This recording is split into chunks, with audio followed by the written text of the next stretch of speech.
మీ అందరికీ యేసుక్రీస్తు నామంలో నా తరఫున నా కుటుంబం తరఫున వందనాలు చెల్లిస్తున్నాము. నాకు ఇచ్చిన ఈ అవకాశానికి మొదటిగా దేవుడికి, మరి సంఘ పెద్దలైన మీ అందరికి కూడా స్పెషల్ థ్యాంక్స్. అన్న Devaramana, thank you for the warm welcome in a hot country. It almost made me sweat కదా. ఐ హోప్ మీకు అర్థమైందని అనుకుంటున్నాను. వేడి ప్రదేశంలో వామ్ వెల్కమ్ ఏమంటారు మరి. It almost made me sweat. Anyhow, నేను అన్న చెప్పినట్టుగా చిన్నప్పటి నుంచి ఈ సంఘంలోనే, ఈ ఊర్లోనే పుట్టి పెరిగినాను. నాకు గుర్తున్న కాలము early elementary school, middle school చదివినట్టు గుర్తుంది. తర్వాత 8th క్లాస్ నుంచి 10th వరకు, 12th వరకు కర్నూలులో చదివాము. డిగ్రీ అన్న చెప్పినట్టుగా రాణిబెన్నూరుని కర్ణాటకలో చేశాను. ఆ తర్వాత 2 years హైదరాబాద్లో ఉండి 2000లో దేవుడు నన్ను యూఎస్ఏకి తీసుకెళ్లారా. అప్పటి నుంచి కూడా ఇంతవరకు నా జీవితంలో దేవుడు ఎన్నో మేలులు చేశాడు.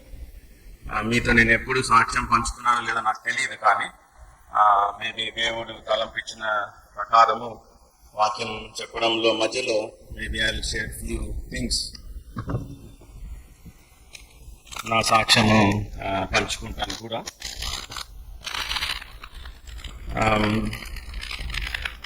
చాలా ఓల్డ్ మెమరీస్ అన్ని గుర్తొచ్చాయి. ఆఫ్టర్ అ లాంగ్ టైం మీతో పాటు కూర్చొని మీలో ఒకటిగా దేవుణ్ణి ఆరాధించడం, తెలుగు పాటలు పాడటము, తెలుగులో స్తుతులు చెల్లించడం, తెలుగులో ఆరాధన వాక్యము చెప్పడం, వినడము చాలా ఆత్మీయంగా నాకెంతో హెల్ప్ అయినాయి, సహాయపడింది. So I thank the lord. మరి మీకు కూడా నా కృతజ్ఞత వందనాలు. ఒక వారము వచ్చి ఏం చెప్పాలా అనేది చాలా పెద్ద సమస్య. ఒక వారంలోనే ఎక్కడ మొదలు పెట్టాలి, ఎక్కడ ఏం చేయాలి అని. సో దేవుణ్ణి ప్రార్థన చేస్తుండగా దేవుడు నాకు ఇచ్చిన తలంపు ఏంటంటే, థియాలజీ డాక్టరీన్ అంతా సంఘ పెద్దలకు వదిలిపెట్టి అప్లికేటివ్ టీచింగ్ చెప్పాలని అనుకున్నాను. దేవుడు నాకు తలంపించాడు. ఈ లూకా సువార్త 14వ అధ్యాయంలో డిసైపుల్ గురించి, the necessary conditions to be a disciple of Christ. శిష్యరికానికి షరతులు. చాలా simple passage, simple message, simple conditions మనం చాలా సార్లు వినింటాము. కానీ దేవుడు నాకు ఇచ్చిన తలంపులు మీ అందరితో షేర్ చేసుకోవాలని నేను ఆశపడుతున్నాను. ముందుగా వాక్య పరిచయంలోకి వెళ్ళక ముందు నేను ఒక చిన్న ప్రార్థన చేస్తాను.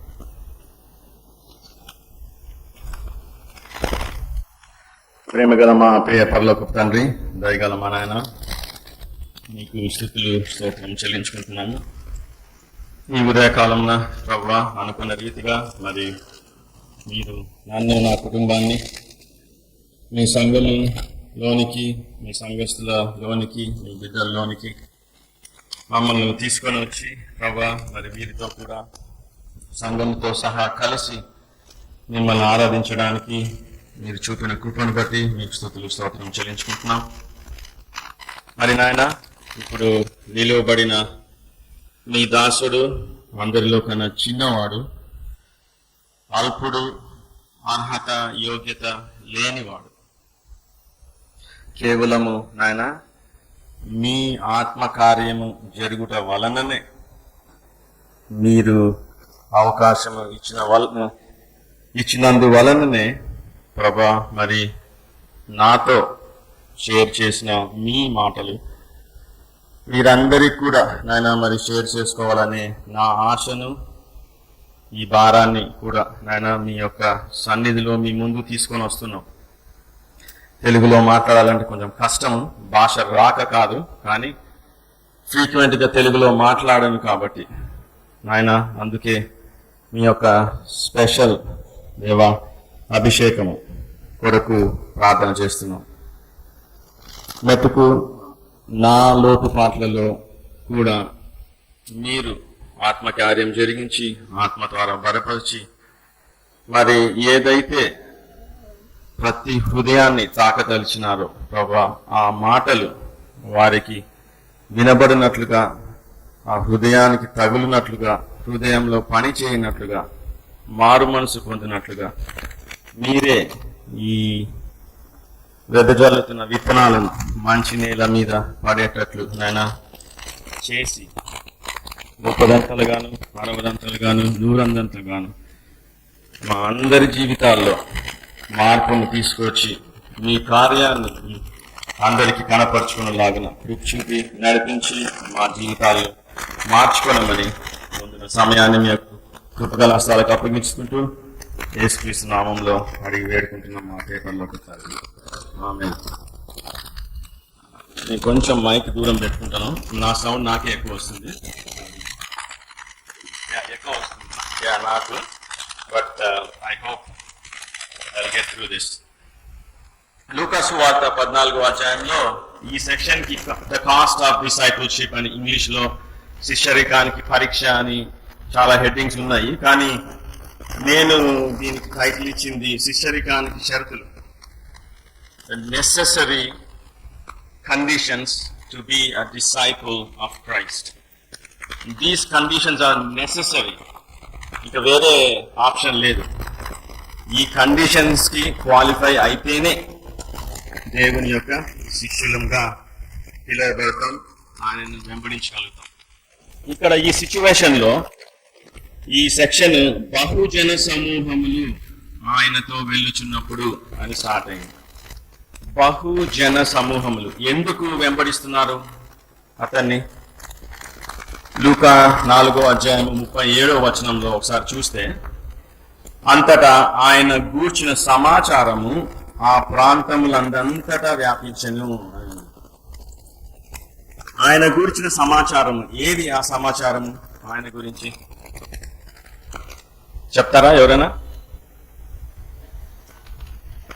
ఆయన చేసిన మహోత్కార్యములు కదా, అద్భుత కార్యములు, ఆయన చేసిన స్వస్థత కార్యములు, 5,000 మందికి 7,000 మందికి రొట్టె చేపలను భోంచేసేటట్లు చేసిన గొప్ప కార్యం కదా. ఇటువంటి ఎన్నో గొప్ప కార్యం, చనిపోయిన వాళ్ళని కూడా లేపిన గొప్ప కార్యం, ఎవ్వరు చెయ్యలేని, ఎవరికి చేత కాని గొప్ప కార్యములు చేసినాడు. కాబట్టి బహుజన సమూహము ఆయనతో కూడా వెంబడిస్తూ ఉన్నారు. మరి మీరందరూ ఈరోజు జన సమూహముగా ఇక్కడ నేను కూడా మనందరం కలిసి చేరి ఉన్నాం. ఎందుకు? యేసుని వెంబడిస్తూనే వచ్చినాం, వెతుక్కుంటూ వచ్చినాం కదా. ఆయనను ఆరాధించాలి, ఆయనను పూజించాలి. యూదుల రాజుగా పుట్టినవాడు ఎక్కడా అని వైజ్ మెన్ కూడా వెతుక్కుంటూ దూరదేశం నుంచి వచ్చినారు. ఎందుకు? ఆయనని పూజించడానికి, ఆరాధించడానికి. అలాగే మీరు నేను కూడా ఈరోజు ఆదివారము దేవుని వెతుక్కుంటూ వెంబడిస్తూ వచ్చినాం. సో ఆయనని వెంబడిస్తూ వెతుక్కుంటూ వచ్చినాం కాబట్టి ఈ మాటలు కూడా మీకు నాకు వర్తిస్తాయి కదా. బహుజను సమూహము ఆయనతో కూడా వెళ్ళుచున్నప్పుడు ఆయనను ఎన్నో కారణాల కొరకు ఆయనను వెంబడిస్తూ వచ్చినారు. మనకు తెలుసు, యోహాను సువార్తలో చూసుకుంటే 6వ అధ్యాయం చివరిలో వచ్చే 6వ అధ్యాయం మధ్యలోనే 5,000 మందికి దేవుడు భోజనం పెట్టిన తర్వాత చాలా మంది at end of that chapter చాలా మంది ఆయనని వెంబడించడం మానేస్తారు కూడా. John chapter 6 end of the chapter ఆయనని ఎన్నో రీజన్స్ కోసం చాలా మంది వెంబడిస్తూ ఉన్నారు. మనలో కూడా ఎన్నో రీజన్స్ కోసము దేవుణ్ణి వెంబడిస్తున్నాం. కానీ చాలాసార్లు ఆయన ఎందుకైతే వచ్చినాడో ఆ main reason, main purpose, main blessing ఏంటో మర్చిపోతున్నాం మనం. శరీర ఎర్త్లీ థింగ్స్, ఈ లోకానికి సంబంధించిన బహుమానాల కోసము, ఆరోగ్య పరిస్థితుల కోసం, ఫైనాన్షియస్ కోసం, జాబ్స్ కోసం, ఇంకా ఇంకా ఇంకా ఎన్నో. చాలామంది ఈ మధ్య మనకు వాక్యము చెప్పే ఛానల్స్ చాలా ఎక్కువ అయిపోయినాయి కదా. Many mediums, TV, internet, YouTube, ఇంకా ఇంకా. దానిలలో చాలామంది ఇలాంటి వాక్యం కాని వాక్యాలు చెప్తున్నారు. ఎరవేసే వాక్యాలు అన్నమాట. మీరు ఇది చేస్తే దేవుడు మీకు ఇది ఇస్తాడు, మీకు ఇది జరుగుతుంది, మీకు బాగా అవుతాయి, పెళ్ళిళ్ళు అవుతాయి, ఇంకొకటి కదా. ఎన్నో అనవసరమైన మెయిన్ పాయింట్ కాని విషయాలకు దేవుణ్ణి చాలా మంది వెంబడిస్తున్నారు. కానీ దేవుడు ఎందుకు వచ్చినాడో తెలుసుకోలేక వెంబడిస్తున్నారు. నిత్య జీవము యేసుక్రీస్తు ఒక్కడే ఇవ్వగలడు.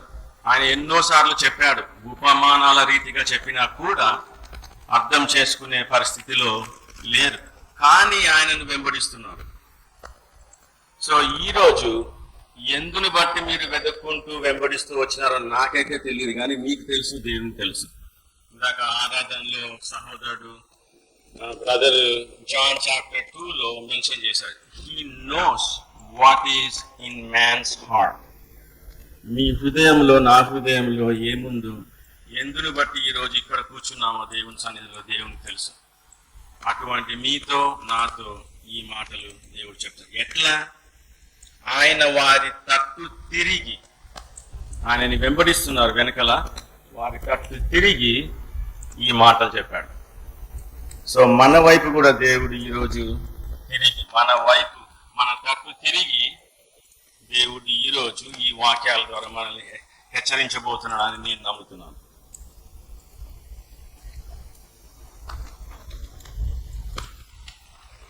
సో బహుజన సమూహం ఆయనతో కూడా వెళ్ళుచున్నప్పుడు ఆయన వారి తట్టు తిరిగి, ఎవడైనను,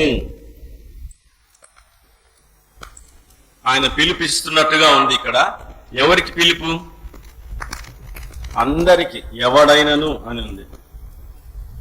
ఎవరైతే ఆయనని వెంబడిస్తున్నారో వాళ్ళందరికీ, వాళ్ళు ఎవరైనా కావచ్చు, ఎందు నిమిత్తం ఆయనని వెంబడిస్తున్నా పర్లేదు, కానీ ఎవడైనా, the call is for every one. ఇక్కడ కూర్చున్న ప్రతి ఒక్కరికి, చిన్న పెద్ద అందరూ, ఎవడైనను. ఆ ఎవడైనలో మీరు నేను ఈరోజు ఉన్నాము అని నిర్దేశించుకోవాలి. మనమందరము చాలా మంది మీలో దేవుని నమ్ముకునే వాళ్ళే ఉండొచ్చు, చాలా మంచిది. నమ్ముకొని ఆయన వెంబడించే వాళ్ళే శిష్యరికానికి అర్హులు, శిష్యులు మీరందరూ కూడా ఉండొచ్చు. కానీ చాలా మంది అదే తెలియకోకుండా ఎందుకో వెంబడిస్తున్నాం. క్రైస్తవ కుటుంబాల్లోనే పుట్టి ఉంటాం, చిన్నప్పటి నుంచి వాక్యంలోనే పెరిగి ఉంటాము, థియరిటికల్ గా అన్నీ తెలుసు, కానీ ప్రాక్టికల్ గా జీవితంలో మనం చూపించలేకపోతూ ఉంటాం. నా జీవితంలో కూడా అదే జరిగింది.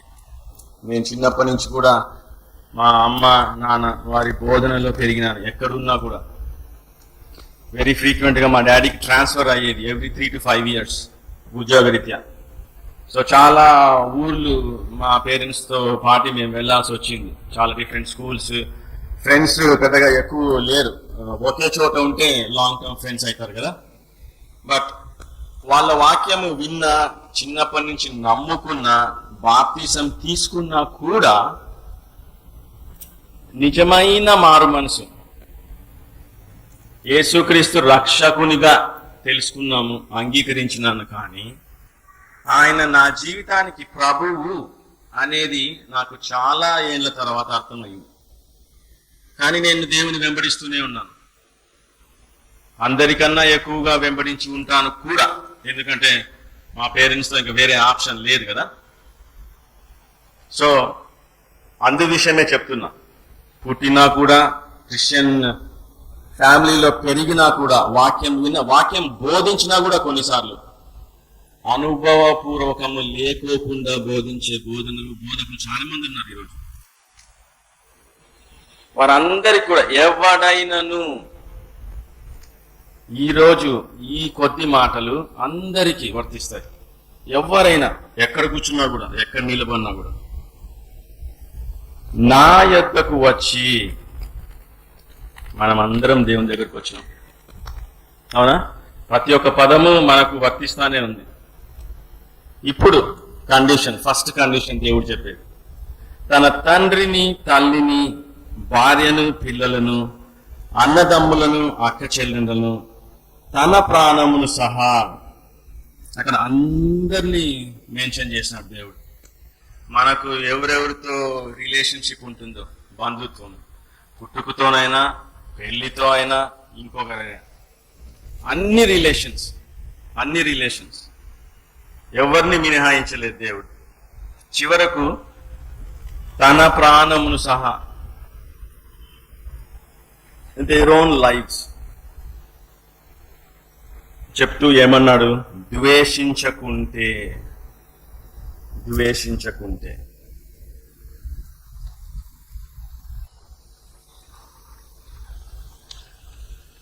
ఎన్నో కారణాలను బట్టి తల్లిదండ్రులు ద్వేషించే పిల్లలు ఈ మధ్య చూస్తూ ఉన్నాం చాలా తరచుగా. కారణం ఏదైనా ఉండొచ్చు.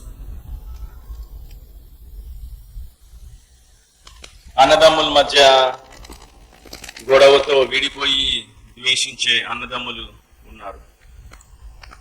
నాకు తెలుసు, కొంతమంది, మీకు ఇంకా ఎక్కువ తెలుసు. అక్క చెల్లెళ్ళు కూడా ఫర్ వాట్ ఎవర్ రీజన్ వాళ్ళు ద్వేషించుకోవచ్చు. పిల్లల్ని ద్వేషించి పేరెంట్స్ సెపరేట్ అయిపోయి వెళ్ళిపోయిన వాళ్ళు కూడా ఉన్నారు కదా. ఫర్ ఆల్ జెన్యూన్ రీజన్స్ అనుకుందాం ప్రస్తుతానికి.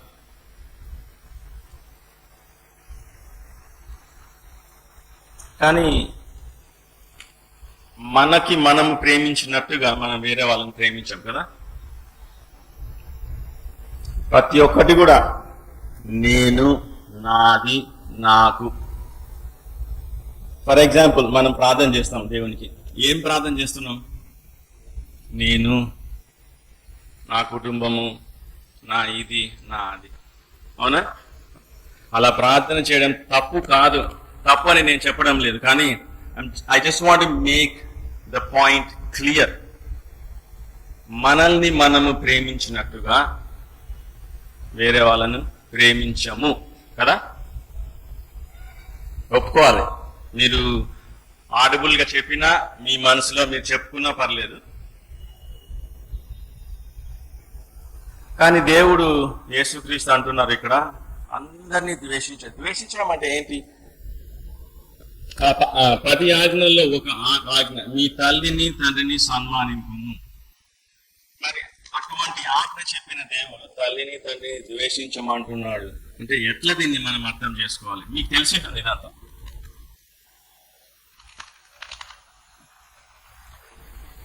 హీబ్రూ, అరమాయిక్ భాషలలో ఏదన్నా ఒకరిని తక్కువగా ప్రేమిస్తున్నాం అనేదాన్ని ద్వేషించడం అనే పదంతో వ్యక్తపరుస్తున్నాం. Like in comparison, like if you compare two things, for example, షాపింగ్కి వెళ్తాం, 2 వస్తువులు ఫైనలైజ్ చేస్తాం, దాంట్లో ఏది తీసుకోవాలని. ఏదైతే తీసుకుంటామో దాన్ని ప్రేమించినట్టు, ఏదైతే వదిలిపెడతామో దాన్ని ద్వేషించినట్లు. మనకు నచ్చలేక, అంతే కదా. ఆ రకంగా యేసుక్రీస్తుని వెంబడించే వాళ్ళు, వాళ్ళ మనస్తత్వం, మైండ్ సెట్ ఎట్లుండాలి అనేది దేవుడు చెప్తున్నాడు ఇక్కడ. Loving your Lord should be the topmost, and nothing should be in par with Him. Everything should be at a very low priority. దేవుణ్ణి ప్రేమించడం, దేవుడు మనల్ని ఎట్లా ప్రేమించినాడో మనం అర్థం చేసుకోగలిగితే, ఏ చర్చెస్కు లేని గొప్ప అవకాశం మనకు బ్రదరన్ చర్చెస్కి. ఎవ్రీ ఆదివారము ఆరాధన క్రమం జరుగుతుంది కదా. దేవుని ప్రేమను, దేవుని బ్యూటీని, దేవుని గ్లోరీని ప్రతి ఆదివారం గుర్తు చేస్తా ఉన్నాడు దేవుడు మనకు. ఆయన ప్రేమను ఎరిగిన వారము ఆయనను ప్రేమించవలసినదిగా ప్రేమిస్తే తల్లిని, తండ్రిని, అన్న, అక్క, చెల్లెళ్ళని అందరినీ కూడా ప్రేమించాల్సిన రీతిలో ప్రేమించగలం. అర్థమైంది అనుకుంటా పాయింట్. యేసుక్రీస్తు ప్రేమను ఎరిగి అనుభవించి యేసుక్రీస్తుని మనం ప్రేమించగలిగితే ఆయన పిలిపించినట్లుగా మన తండ్రిని, తల్లిని, భార్యలను, బిడ్డలను, అన్నదమ్ములను, అక్క చెల్లెలను అందరినీ కూడా ప్రేమించగలుగుతాం. మామూలుగా రెస్పాన్సిబిలిటీస్ లాగా ప్రేమించగలడం కాదు, కానీ క్రీస్తు ప్రేమతో ప్రేమించగలిగే స్థాయికి దేవుడు తీసుకొని వస్తాడు మనల్ని.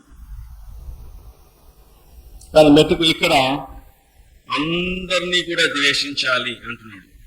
అంటే టాప్ మోస్ట్ ప్రయారిటీ మన జీవితాల్లో, మన జీవిత విధానాల్లో, మన జీవిత పరిస్థితుల్లో, ప్రతి విషయంలో కూడా దేవుణ్ణే ప్రేమించాలి. అవునా? ఒకవేళ అలా జరగని పక్షమున ఏమంటున్నాడు దేవుడు? వాడు నా శిష్యుడు కానేరుడు. దేవుని తల్లిదండ్రులు ప్రేమించాలి. Honour your father and mother, respect them అని చాలా వచనాలు ఉన్నాయి.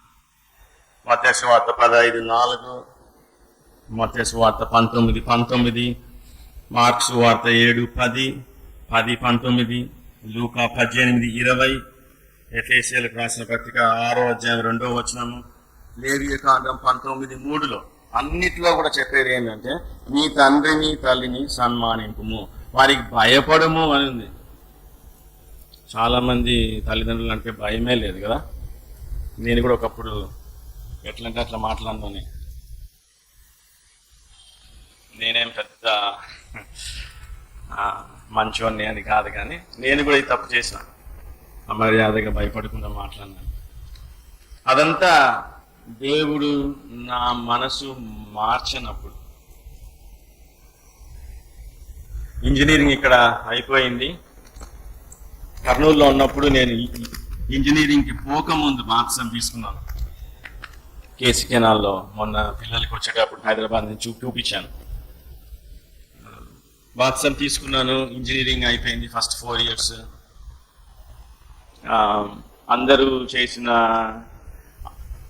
అందరూ జీవించిన జీవితం నేను జీవించకపోయినా, నేను పెద్ద తప్పులు చేయలేకపోయినా కూడా అదే ప్రాక్టికల్ లివింగ్ లేదు అని చెప్పినాను కదా, లేని రోజులు అది. అలాగే ఇంజనీరింగ్ అయిపోయిన తర్వాత ప్రార్థనా పూర్వకంగా దేవుడికి ప్రార్థన చేసి ఆయన వీసా స్టాంపింగ్కి ఇవ్వడం, 2000లో అక్కడ వెళ్ళడం జరిగింది. First 4 years of my life went very fast. నేను ఉద్యోగరీత్యా వెళ్ళాను. సో 40 hours a week పని చేస్తూ కాలేజ్లో కూడా మాస్టర్స్కి ఎన్రోల్ అయినాను. Masters in computer science, full term 12 hours 12 credit courses every week. So అస్సలు టైం ఉండేది కదా నాకు. First 2 years 2.5 years so busy, చాలా ఫాస్ట్గా అయిపోయింది. ఆ తర్వాత 1.5 year ఉద్యోగం చేస్తూ గడిచిపోయింది. కానీ ఒకరోజు ఆ క్రమంలోనే నాకు మ్యారేజ్ అయింది 2004లో. నేను ఫస్ట్ టైం ఇండియాకి రావడము, పేరెంట్స్ నా భార్యని చూసి పెట్టారు. సో నేను చూశాను, ఒప్పుకున్నాను, పెళ్లి చేసుకున్నాను. నేను చూసింది ఒక్క అమ్మాయిని, ఆ అమ్మాయి నా భార్య. నాతో పాటు ట్రావెల్ చేసిన నా క్లోజ్ ఫ్రెండ్, నాకు ఒకే ఒక ఫ్రెండ్ కర్నూలులో ఉంటాడు, అతని పేరు గోపి. గోపి కొరకు, గోపి వారి కుటుంబం రక్షింపబడాలని ప్రార్థన చేయమని మీకు చెప్పడానికి నేను నా ఫ్రెండ్ పేరు మెన్షన్ చేస్తున్నా. మా ఫ్రెండ్ అన్నాడు, అరే 10 మందిని చూడాలా, 5 మందిని షార్ట్ లిస్ట్ చేయాలా, ఫైనల్గా అప్పుడు సెలెక్ట్ చేసుకోవాలా అని. అప్పుడు వానికి చెప్పాను, అరే మా నాన్న వాళ్ళని నేను చిన్నప్పటి నుంచి గమనిస్తున్నాను, వాళ్ళు ప్రార్థనా పూర్వకంగా చేసి ఎవరికైనా సలహా ఇస్తే ఆ సలహాలో వెంబడిస్తే, నడిస్తే సక్సెస్ఫుల్గా ఉంటుంది లైఫ్. లేదు వద్దు అని చెప్పినా కూడా వాళ్ళు వాళ్ళ జీవితం సక్సెస్ఫుల్గా లేవు అని చెప్పిన. చిన్నప్పటి నుంచి నేను పెద్దగా మాట్లాడేటోని కాదు, చాలా క్వైట్గా ఉండేటోని. నోరు తెరిస్తే సరిగ్గా మాటలు వస్తాయా రాదు అనే భయం. అందుకే I use to keep everything to my self. కానీ ఐ వాజ్ వెరీ అబ్జర్వెంట్. అన్ని గమనించుకునేటోడిని, అన్ని అర్థం చేసుకునేటోడిని. మా కుటుంబంలో కూడా మీరు గమనించిన వాళ్ళు అంతే కూడా. కొన్ని సక్సెస్ఫుల్ మ్యారేజెస్ ఉన్నాయి, కొన్ని నాట్ సో సక్సెస్ఫుల్ మ్యారేజెస్ ఉన్నాయి. అందరికి తెలిసిన విషయమే. దాంట్లో కూడా మా డాడీ ఎస్ అన్నవి సక్సెస్ఫుల్గా ఉన్నాయి, నో అన్నవి అన్సక్సెస్ఫుల్గా ఉన్నాయి. ఈనాటికి కూడా అని చెప్పుకోవచ్చు. సో అది నేను చూస్తా పెరిగినాను కాబట్టి ఎన్నో సంబంధాలు వచ్చినాయి వాళ్ళకు, కానీ ఈ ఒక్క సంబంధమే నా దగ్గరికి తీసుకొని వచ్చినారు. సో నాకు ఇష్టం ఉన్నా లేకపోయినా కూడా వాళ్ళ సజెషన్ మంచిది అని చూచి పెరిగినాను కాబట్టి ఒప్పుకున్నాను, పెళ్లి చేసుకున్నాను. నేను ప్లానింగ్తో రాలేదు కాబట్టి నేను ఒక్కనే వెళ్ళాను. మళ్ళీ తిరిగి 8 months తర్వాత నా భార్య నా దగ్గరకు వచ్చింది 2005లో. First 1.5 years of my life was మా దాంపత్య జీవితం చాలా కష్టంగా ఉండేది. చాలా కష్టపెట్టిన నేను నా భార్యని. చూడ్డానికి ఇట్లా బాగుంటానేమో మంచిగా, కానీ నాలో తెలియని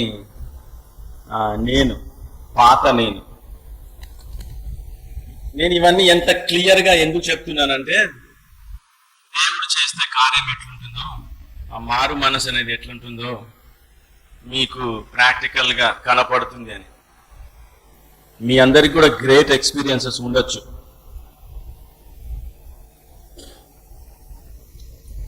ఆ రకంగా ఆ టర్బులెంట్ టైంలో ఒకరోజు నన్ను నేను అద్దంలో చూసి, నేను బాగుండేటోని చిన్నప్పుడు.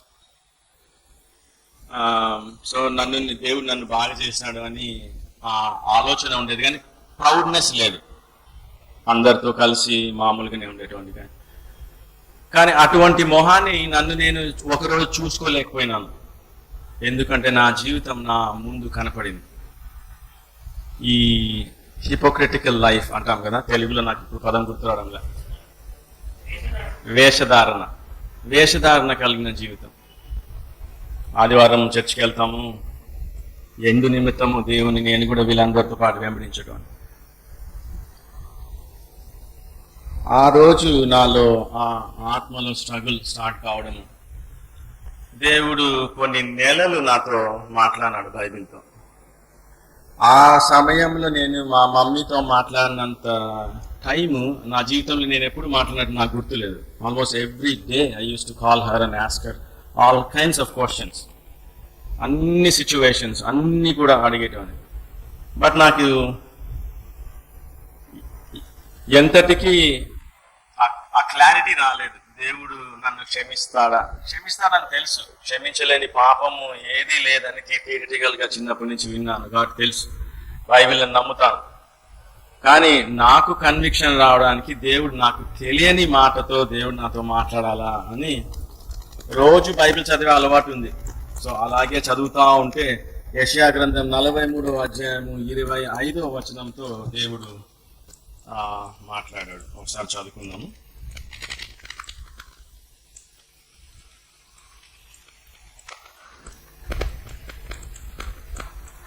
యెషయా 43:25. నేనే నీ చిత్తానుసారంగా నీ అతిక్రమములను తుడిచివేయుచున్నాను, నేను నీ పాపములను జ్ఞాపకము చేసుకోనను. Those are the exact words I needed to hear in my desperate situation. I was so down. ఆత్మీయ అంటే నా మైండ్లో కానీ ఆత్మలో కానీ ఐ వాజ్ సో లో డ్యూరింగ్ దోస్ టైమ్. దేవుణ్ణి ఎంత బాధ పెట్టానో 42nd chapter 43 chapter అంతా కూడా దేవుడు తన ప్రజలైన వారు ఎంత దేవుడిని బాధ పెట్టినారో చెప్తా ఉంటాడు. దేవుడు ఎంతో ఓపికగా. నేను కూడా అట్లే చేసినాను కదా, దేవుని బాధ పెట్టినాను కూడా, తెలిసి పాపం చేసిన. అది ఒక పాట కూడా ఉంది కదా, ఇప్పుడు గుర్తొస్తున్నారు. ఎరిగి నేను చెడిపోతుంది,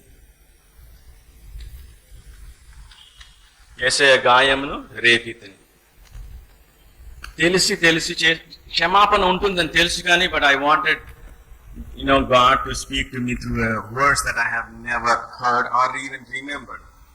సో ఈ వచనం ద్వారా దేవుడు ఎంత క్లియర్గా నేనే నా చిత్తానుసారముగా నీ పాపాలు నీ అతిక్రమములను తుడిచివేయు చున్నాను. You cannot understand, you cannot నేను మాటలు రూపకంగా చెప్పలేను ఎంత సంతోషమో ఆ రోజు ఆ రాత్రి. నేను క్షమించమని అడిగినందుకు కాదు దేవుడు నన్ను క్షమించింది, ఆయన చిత్తానుసారంగా ఆయనంతకు ఆయనే నా అతిక్రమమును తుడిచివేచున్నాను, నీ పాపములను జ్ఞాపకం చేసుకున్నాను అనంది. అలా ఆ రోజు నేను నా జీవితాన్ని సమర్పించడం జరిగింది కాన్షియస్గా. I was 30 years old then, 2007లో. ఆనాటి నుంచి ఈనాటి వరకు కూడా యేసుక్రీస్తు నా రక్షకుడు మాత్రమే కాదు, నా ప్రభువు. ఇందాక ఎవరో మెన్షన్ చేశారు, నా ప్రభువు అనేది మీనింగ్ఫుల్గా చెప్పగలిగే అనుభవ జ్ఞానాన్ని దేవుడిచ్చాడు. అప్పటి నుంచి నా ప్రవర్తన మాటలు చాలా మారినాయి. అట్లని నేను పర్ఫెక్ట్ అని చెప్పడం లేదు. To that fact no one is perfect, only God Christ is perfect కదా. ఆయన స్వారూప్యంలోనికి మనల్ని మార్చుకుంటూ ఉన్నాడు. సో ఇదంతా చెప్పడం ఎందుకంటే నా సాక్ష్యం ఒకటి చెప్పాలి, ప్లస్ దేవుడు మారుస్తే మారు మనసు ఎట్లా ఉంటుంది ఆ మూమెంట్ ఉంటుంది, కానీ ఆ impact will continue with you all your life. You will be forever being changed every single day. Okay, so first condition, ద్వేషించకుంటే. యేసుక్రీస్తు కన్నా ఏదైనా ఎక్కువగా ప్రేమిస్తే వాడు శిష్యుడు కానేరడు. సో కొన్ని వర్సెస్ మనకు ద్వేషించడం అంటే అర్థం కావడానికి చెప్తాను. మేబీ టైం లేదు కాబట్టి రెఫరెన్సెస్ మాత్రం చెప్తాను. జెనసిస్ 29, 29, 30, 31 వచనాల్లో అతడు లేయా కంటే రాహేలును బహుగా ప్రేమించి, 30వ వచనం. 31, లేయా ద్వేషించబడుట యెహోవా చూచి. ద్వితీయోపదేశకాండం 21:15 ప్రేమింపబడునదొకతియు ద్వేషింపబడునదొకతియు ఇద్దరు భార్యలు ఒక పురుషునికి కలిగి ఉండ్రి. రోమా పత్రిక 9వ అధ్యాయం 13వ వచనం. యాకోబును ప్రేమించి తిని ఏశావును ద్వేషించి తిని. So in comparison you will love one that is your lord and saviour, and the other, the rest of everything you will hate. It appears to be, it seems like it to be. నీ జీవితంలో నువ్వు చేసే ప్రతి ఒక్క decision కూడా it should reveal, show that you love your Lord more than you love yourself and everything that you are related to. I think ఈ point clear అయిందని అనుకుంటున్నాను. సో మీ అందరికి నేను ఒక ప్రశ్న, ఈ కండిషన్కి ఈ రకంగా మీ జీవితం ఉందా? ఒకవేళ మీ జీవితంలో లేకపోయినా మీ జీవితంలో ఎవరి జీవితాలైనా మీరు చూడగలిగినారా? ఇంతమంది మధ్యలో దేవుడు మనల్ని పెట్టినాడు కదా, ఎన్నో సంవత్సరాల నుంచి పెరుగుతా ఉన్నాం. వీరందరిలో ఎవరి జీవితం అన్నా ఈ రకంగా ద్వేషించే జీవితం కనపడిందా మీకు? కనిపిస్తే మంచిది, వారిని గమనించండి. వారులాగా మీ జీవితాన్ని ఫాలో కూడా కావచ్చు. పౌలు చెప్పినట్టుగా క్రీస్తును పోలి నడుచుకున్నట్లుగా నన్ను పోలి మీరు నడుచుకోండి. But the point is to see who is behind or who is inside of them, the one who actually changes constantly.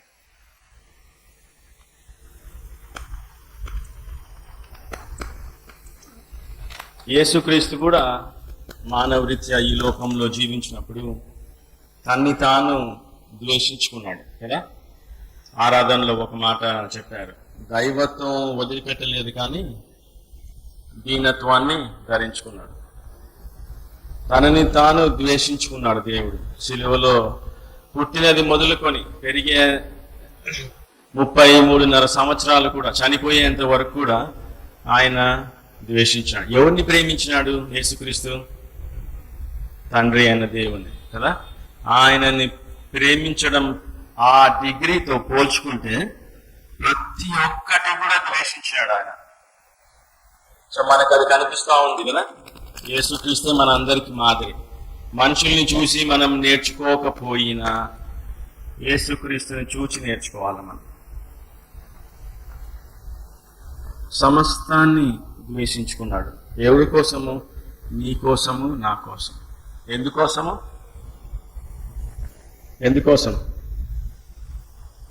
మనకు నిత్య జీవం ఇవ్వడం, ఆయన నామాన్ని, ఆయన ఘనమైన నామాన్ని మన జీవితాల్లో ఘనపరచబడి నిమిత్తం. ఆయన నామము, ఆయన ఘనమైన నామం మన జీవితంలో ఘనపరచబడడం లేదు అంటే ఏ విషయంలో అయినా అది మనం సరి చేసుకోవాలి. ఈరోజు ఇక్కడే సరి చేసుకోవాలి. ఎందుకంటే యేసుక్రీస్తుని వెంబడించే వారు కనుక ఆయన తప్ప వేరే శరణం లేదు అని మనమందరము ఒకప్పుడు ఒప్పుకున్నాం. ఇందాక వాక్యానికి ముందు ఒక పాట పాడినాం కదా, రండి రండి, నేనే మార్గం, నేనే సత్యం, నేనే జీవం, నేనే కాకి ఇంకెవ్వరు లేరు అనేది మనం ఒప్పుకున్నాం దేవుని నమ్ముకున్నప్పుడు కదా. ఒప్పుకున్న వాళ్ళే ఆన్సర్ చేయగలరు, అవునా కదా? ఒప్పుకున్నాం కనుక మన జీవితం ఆ రకంగా ఉండాలి. లేకపోతే ఇప్పుడే సరి చేసుకోవాలి దేవుడు ప్రేరేపించినట్లుగా. Okay, next condition. నెక్స్ట్ వచనము, మరియు ఎవడైనను, ఈ కండిషన్ కూడా అందరికి అప్లై చేస్తాం, తన సిలువను మోసుకొని నన్ను వెంబడింపని ఎడల వాడు నా శిష్యుడు కానేరడు. మొదటి పాయింట్కి నాకు ఒక చిన్న ఎగ్జాంపుల్ గుర్తొచ్చింది. అన్న వాళ్ళు ఇంట్రడ్యూస్ చేసినప్పుడు కదిరి అని మెన్షన్ చేసినారు కాబట్టి, నాకు చిన్నగా ఉన్నప్పుడు నేను గమనించిన దాని ప్రకారము దేవరం అన్న వాళ్ళ ఫాదర్ దైవజనులు చిన్న ఇజయ్య గారు అని మీలో చాలా మందికి తెలిసి ఉంటుంది. దేవుడు పిలుపుని అందుకొని వాళ్ళు కుటుంబాన్ని, ఇల్లును, సర్వస్వము, అనంతకూరుని వదులుకొని కదిరికి వెళ్ళినారు సంఘ కాపరిగా అక్కడ ఉండడానికి. 1 నెల కాదు, 1 సంవత్సరం కాదు, 10 సంవత్సరాలు. Of course back and fourth వాళ్ళు వస్తూ వెళ్తూ ఉన్నా కూడా 10 సంవత్సరాలు సొంత ఊరిని, సొంత ఇంటిని, బిడ్డలను కూడా వదిలిపెట్టి భార్యాభర్తలు ఇద్దరు అక్కడ చర్చిలో గెస్ట్ రూమ్లో ఉండి సంఘ కాపరిగా ఆ సంఘాన్ని బలపరిచినారు. నా కను దృష్టిలో నేను చూసిన వాళ్ళలో నాకు గుర్తొచ్చిన ఇక్కడ మనుషులతో ఈ చిన్న ఎగ్జాంపుల్, అలాగే చాలా ఉండొచ్చు కానీ నాకు ఇప్పుడు గుర్తు రావడం లేదు. దేవుని ప్రేమించినారు కాబట్టే సమస్తాన్ని ద్వేషించగలిగి దేవుని వెంబడించగలిగినారు. అలాగూ మీరు ఎవరినైనా చూచి ఉంటే అది మీకు పాఠంగా ఉండాలి. ఏ ఎగ్జాంపుల్ అయినా, ఎవరైనా కావచ్చు, మీ పేరెంట్సే కావచ్చు, మీ ఇంట్లోనే చాలా మంది ఉండొచ్చు, లేకపోతే ఇంకొకరు. సో వారి చూచినట్లు వారి పోలి నడుచుకోండి. సెకండ్ కండిషన్, ఎవడైనాను తన సిలువను మోసుకొని నన్ను వెంబడింపని ఎడల వాడు నా శిష్యుడు కానేరడు. అగైన్, సిలువను మోసి వెంబడించడం అంటే ఏంటి? సిలువ అంటే మనకి ఏం గుర్తొస్తుంది? అబు, బాధ, దుఃఖము, కష్టము, నష్టము, నొప్పి కదా, అవమానం అన్ని గుర్తొస్తాయి. లూకా సువార్త కాదు, యోహాను సువార్త 12వ అధ్యాయం 17వ వచనంలో ఆయన తన సిలువ మోసుకొని అని ఉంది. యేసుక్రీస్తు గురించి చెప్తూ ఆయన తన సిలువను మోసుకొని.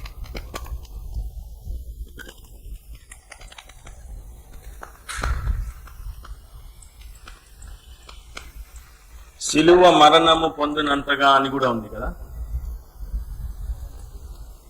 ఆయన పడిన బాధ మామూలు బాధ కాదు. మనం ఏదో అనారోగ్యంతో బాధపడడం కాదు. మనము పడే బాధల కన్నా ఎన్నో రెట్లు మించిన బాధ సిలువ వేదన అనేది. ఇంగ్లీష్లో ఎక్స్క్రూషియేటింగ్ పెయిన్. ఆ ఎక్స్క్రూషియేటింగ్ అనేది సిలువ నుంచే వచ్చిన పదం, ఎక్స్క్రూషియాటో లాటిన్. దానిని మించిన బాధ, పెయిన్ ఇంకా వేరొకటి లేదు.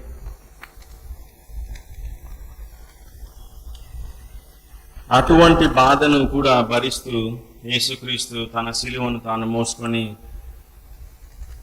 ఆ కపాలం అనే చోటుకు వెళ్ళి మరణించాడు కదా. సిలువని మోసుకొని వెంబడించాం అనే దానికి మిగతా 3 వచనాల్లో 2 ఉపమానాలు అనుకోవచ్చేమో, 6 ఉదాహరణలు అనుకోవచ్చు. పారాబోలిక్ ఎక్స్ప్రెషన్స్ ఇంగ్లీష్లో అయితే. ఏంటి? గోపురం కట్టడము, యుద్ధానికి వెళ్ళడం.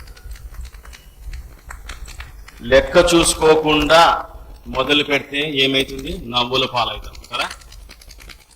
యేసుని వెంబడించడం అంటే ఆషామాషిగా, లెక్క చూసుకోకుండా, ఆలోచించుకోకుండా డెసిషన్ తీసుకోవడం కాదు. చాలా సార్లు స్పెషల్స్ మీటింగ్ పెట్టినప్పుడు, పెద్ద పెద్ద మీటింగ్స్ పెట్టినప్పుడు, ఆల్టర్ కాల్ లాగించినప్పుడు కొన్ని వందలు లేక వేల మంది ముందుకు వెళ్తూ ఉంటారు. వాళ్ళందరూ నమ్ముకున్నారో లేదో తెలియదు, కానీ వాళ్ళ జీవితాల్లో మాత్రము కనపడదు దేవుణ్ణి వెంబడించినట్టు. అలాగూ ఆషామాషిగా ఆలోచించకుండా, తెలుసుకోకుండా వెంబడిస్తాము, ఆయనకు లోబడతాము అని చాలా మంది ముందుకు వెళ్తూ ఉంటారు. అలాంటి గుంపులో మీరున్నారేమో ఒకసారి ఆలోచించుకోవాలి.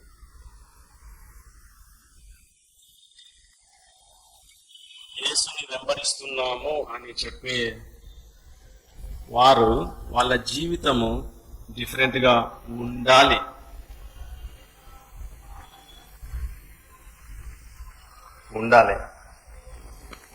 యేసుని వెంబడిస్తున్నామని చెప్తూ లోక మార్గాలలో, ఈ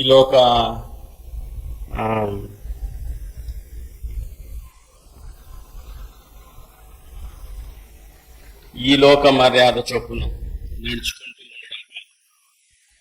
చాలా మంది దేవుని నమ్ముకున్నామని ఉంటుంది, కానీ డిఫరెన్స్ లేని జీవితం. అన్యజనులకు మనకు ఏ రకమైన డిఫరెన్స్ లేకోకుండా వాళ్ళతో పాటే కలిసిపోయి నడుస్తూ ఉంటాం. ఈ గుంపులో ఇట్లా వచ్చినట్లుగా చాలా మంది. మన జీవితము వాళ్ళకు కనపడదు. మనలో దేవుడు వెలిగించిన వెలుగు, ఆ దీపం కనపడదు. అలాంటి జీవితం మీరు జీవిస్తున్నారా? సెకండ్ క్వశ్చన్, సెకండ్ కండిషన్కి సెకండ్ క్వశ్చన్. నాకు తెలియదు, మీరు నాకు చెప్పకపోవచ్చు, కానీ మీ జీవితము మీకే తెలుస్తుంది, దేవునికి తెలుస్తుంది, మిమ్మల్ని గమనించే వాళ్ళకే తెలుస్తుంది. ఎలా ఉంది మీ జీవితం? సిలువను మోసుకునే జీవితము మీరు జీవిస్తున్నారా? సిలువను మోసుకోవడం అంటే ఏదో చిన్న చిన్న కష్టాలు గుండా వెళ్ళేది, రోజువారీ కష్టాల గురించి వెళ్ళేది కాదు. బాధ కలగాలి, నొప్పి కలగాలి, అవమానం పొందాలి, తృణీకరింపబడాలి, యేసుక్రీస్తుకు జరిగినవన్నీ జరగాలి. కానీ అటువంటి బాధలలో వెళ్తున్నప్పుడు కూడా there is no way out. బయటికి వచ్చే మార్గం లేదు. సిలువను మోసుకొనే నడవాలి. ఎంతవరకు? దేవుడు బయటకు తీసుకొచ్చేంత వరకు. మీ జీవితాల్లో ఏ ఎగ్జాంపుల్ ఉందో, కానీ నా జీవితంలో మాత్రం ఒక భయంకరమైన ఎగ్జాంపుల్ ఉంది. అది మీ అందరికి కూడా తెలుసు. మా ఇంట్లో ఒక సమయంలో 21 years ఎవ్రీ సింగిల్ డే, ప్రతి ఒక్క రోజు ప్రాబ్లం.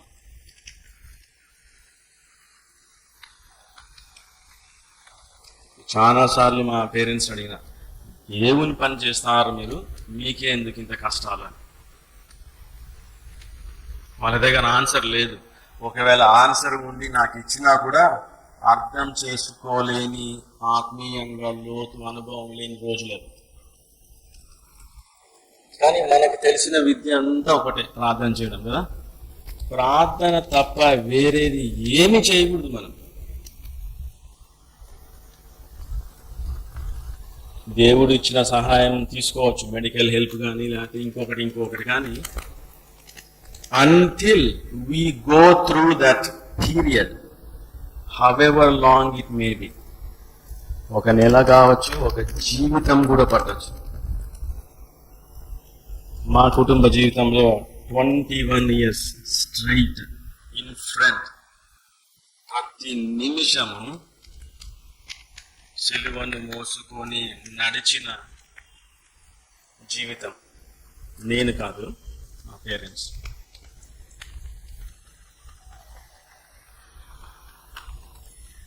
చాలా సంవత్సరాల తర్వాత దేవుడు ఎందుకో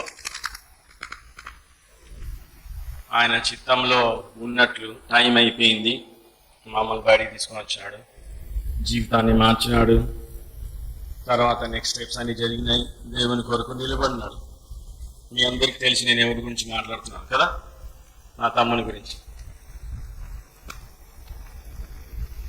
అటువంటి అనుభవము మీలో ఉందా? ఎవరిది జీవితాల్లో అయినా గమనించినారా? ఎవరిది గమనించకపోయినా పర్లేదు, యేసుక్రీస్తు జీవితం గమనిస్తే చాలు. సమస్యల గుండా వెళ్ళినప్పుడు నిలవబడితే చాలు, ఏమి చేయాల్సిన అవసరం లేదు. ఊరికే నిల్చుండి యెహోవా చేసే కార్యాన్ని చూడమన్నాడు కదా దేవుడు. ఊరికే నిల్చుండాలి. మా డాడీ నేను ఎన్నిసార్లు గదురుకున్నాను, ఏమి చేయరు, ఏమి చెప్పరు, ఏమి మాట్లాడరు. కానీ అది ఎంత కరెక్టో ఇప్పుడు అర్థమవుతుంది. తన సొంత కొడుకుల్ని కూడా డిఫెండ్ చేయని మౌనం. 2008లో నా దగ్గరికి ఫస్ట్ టైం వాళ్ళు వచ్చినప్పుడు, జోయినా పుట్టక ముందు కొన్ని గంటలు బ్రేక్ ఇవ్వకుండా వారికి ఎన్నో ప్రశ్నలు అడిగిన, ఎంతో బాధ పెట్టినాను వాళ్ళని. కానీ మౌనం, ఆ మౌనం మనకే అసలు అర్థం కాదు. How can anybody be so quiet? నేను మా ఇంట్లో జరిగిన విషయాలు చాలా క్లియర్గా చెప్తాను అవి. ఎందుకంటే దేవుడు చేసే కార్యాలు ఇట్లనే ఉంటాయి, ఇంకో విధంగా ఉండవు. దేవుడు చేసినాడు కాబట్టి దేవుని మహిమ కొరకు, నీ ఆత్మీయ మేలు కొరకు చెప్తా ఉన్నా. అలాగ మౌనంగా ఉన్నారు కాబట్టి ఈ రకంగా దేవుడు ఎన్నో విధాలుగా వాడుకుంటా ఉన్నాడు, చిన్నగా పెద్దగా, సమయానికి స్థలానికి సరిపోయినట్టు. తన సిలువను తను మోసుకోవడం యేసుక్రీస్తులో మీరు గమనించుకోవాలి. అదే మాదిరి అవ్వాలి మీకు. వేరే ఎవరు మాదిరి వద్దు అనకపోయినా, ఎవరిని అనుసరించకపోయినా, మనసు ఒప్పకపోయినా యేసుక్రీస్తుని అనుసరించాలి కదా. తన స్వరక్తము ఇచ్చి మనల్ని సంపాద్యంగా కొనుక్కున్నాడు మనల్ని. దత్తత గురించి మీ అందరికి తెలుసు. ఒకసారి దత్త తీసుకుంటే there is no reversing it కదా. సొంత కొడుకుల్ని, సొంత కూతుర్లకు వాళ్ళని తెగదంపులు చేసుకోవచ్చు, కానీ దత్తపుత్రులను దత్త తీసుకున్న తర్వాత there is no unadopting, there is no legal way that you can unadopt a son or a daughter. So దేవుడికి మన రిలేషన్షిప్ అది. మనం ఆయనని వెంబడించడం మాత్రమే ఉంది,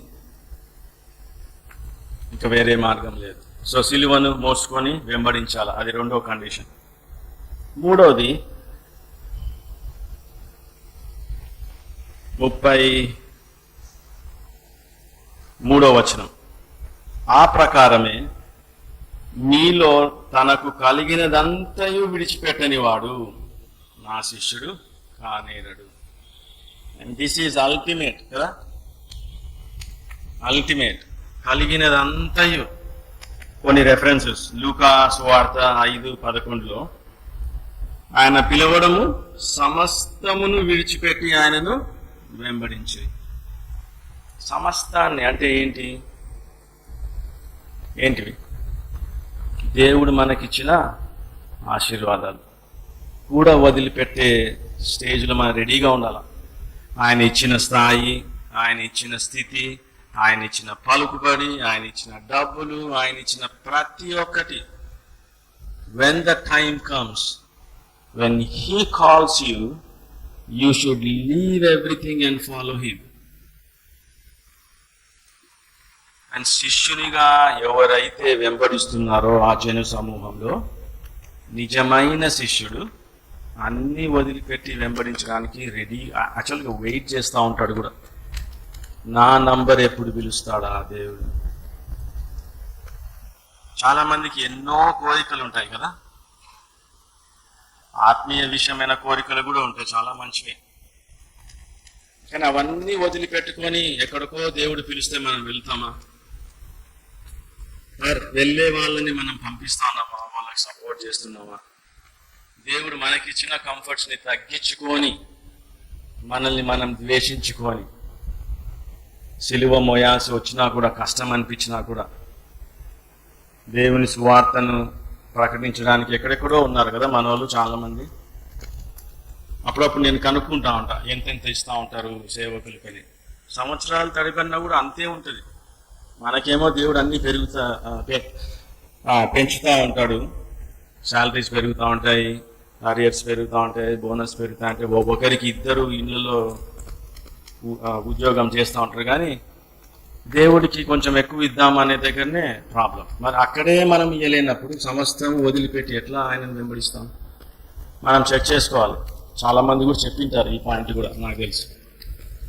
అయినా కూడా మనలో చలనం లేదు. ఎందుకు అంటే మనం దేవుని వెంబడిస్తున్నామా లేదా అని చెక్ చేసుకోవాలి. ప్రతిరోజు చెక్ చేసుకోవాలి.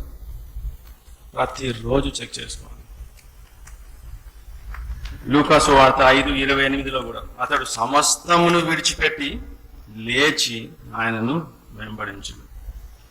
లూకా సువార్త 18వ అధ్యాయంలో రిచ్ యంగ్ రూరర్ యేసు వాడు చెప్పినవన్నీ విని, నేను 10 ఆజ్ఞలు చిన్నప్పటి నుంచి చేస్తాను, చెప్పు ఇంకా ఏం, వాట్స్ నెక్స్ట్ అన్నప్పుడు, నీకు ఇంకా ఒకటి కొదువుగానున్నది, నీకు కలిగినవన్నీ అమ్మి. ఆ మాట చెప్తేనే వానికి బాధ అయిపోయింది కదా. మిక్కిలి ధనవంతుడంట. He could not see him selling all his possessions and live a life with nothing. నిజంగా దేవుడు పిలిచినప్పుడు ఏది కూడా తక్కువ కాదు. మన దగ్గర అందరికీ ఉన్నట్లు ఉండకపోవచ్చు, కానీ సమృద్ధిలో పెడతాడు దేవుడు. ఎందుకంటే ఈ లోకరీత్యా ఉద్యోగాలు చేసుకొని వాళ్ళు ఇచ్చేదాన్నే బ్లెస్సింగ్ అని అనుకున్నప్పుడు, ఈ లోకాన్ని శాసించే దేవునికి పని చేయడము దేవుడు మనకు తక్కువ చేస్తాడా? చేయడు. చాలామంది తల ఊపుతారు, చెయ్యడు. మరి అట్లాంటప్పుడు మనల్ని మనం ఎందుకు ద్వేషించుకోకూడదు? దేవుడు శ్రమల గుండా మనల్ని తీసుకువెళ్తుంటే ఎందుకు వెళ్ళకూడదు? మనం పోకముందే దేవా మమ్మల్ని బయటికి తీసుకురా అని ప్రార్థన చేస్తుంటాం. కానీ ఎందుకు పంపిస్తున్నాడో ఆయనతో కూడా వెళ్ళి ఆత్మీయ పాఠాలు నేర్చుకొని బయటికి వద్దాం అనే ధోరణి లేదు, మనకు ఆలోచనే లేదు. ఎందుకంటే అలాంటి వాక్యాలే ఎక్కువ చెప్తున్నారు బయట అంతా. యేసుక్రీస్తు శిష్యునిగా వెంబడించాలంటే ఈ 3 షరతులు. ఈ 3 షరతులు మీలో ఎంతమంది క్వాలిఫైయర్స్ ఉన్నారో మీరే చెక్ చేసుకోవాలి ఈరోజు, ఇప్పుడే, ఇక్కడ.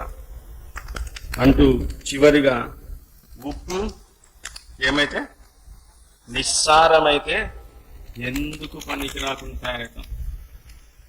అట్లనే మన జీవితము నిస్సారమైన జీవితం అయితే రక్షణ వరకు మనకు ఓకే, పరలోకానికి వెళ్తాం. ఎందుకంటే అది మన పనులను బట్టి వచ్చేది కాదు కదా, దేవుడు free gift. Free gift of salvation, దేవుడు ఇచ్చేది తన చిత్తానుసారంగా అంతవరకే ఉంటుంది. కానీ నిస్సారమైన జీవితం, ఆయన పరలోకంలో రివార్డ్స్ తీసుకునేవి ఏమి ఉండవు. పరలోకానికి మాత్రం తీసుకెళ్తాడు దేవుడు. అలా నిస్సారమైన జీవితం కాకోకుండా దేవుడు మీ కొరకై పెట్టిన ఆ జీవితాన్ని మీరు స్వాధీనపరచుకోవాలి. ఎలాగో అంటే having the mind set of being a disciple of Christ, willing to hate your self, willing to carry the cross and willing to sacrifice everything కదా.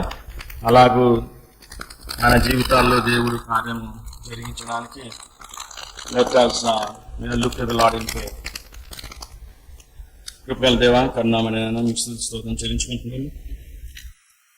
మాకు ఇచ్చిన ఈ సమయంలో ప్రభా మీ మాటలు మేమందరం పంచుకున్నాం. నాతో సహా మీరు ఇచ్చిన ఈ మాటలను ప్రభా మాకు ఎంతగానో ఆశీర్వాదకరంగా 12 గంపలు మిగిలేటట్లుగా ఈరోజు మేము ఇక్కడి నుంచి తీసుకువెళ్ళేటట్లుగా మా జీవితంలో ఈ వాక్యం, విత్తబడిన వాక్యం, మీ వాక్యం, నా మాటలు వేస్ట్, మీ మాటలుగా నాయన మా జీవితాల్లో కార్యం జరిగించుకొని మీ దాసురాలుగా మీ శిష్యులుగా మీరు మమ్మల్ని తీర్చిదిద్ది మీ స్వారూప్యాన్ని మా జీవితంలో ప్రతి ఒక్క విషయంలో కూడా కనపరిచే గొప్ప ధన్యత కలిగిన జీవితాన్ని మాకు దయచేయమని యేసుక్రీస్తు నామంలో అడిగి వేడుకుంటున్నాం మా పేపర్లో తండ్రి. ఆమేన్.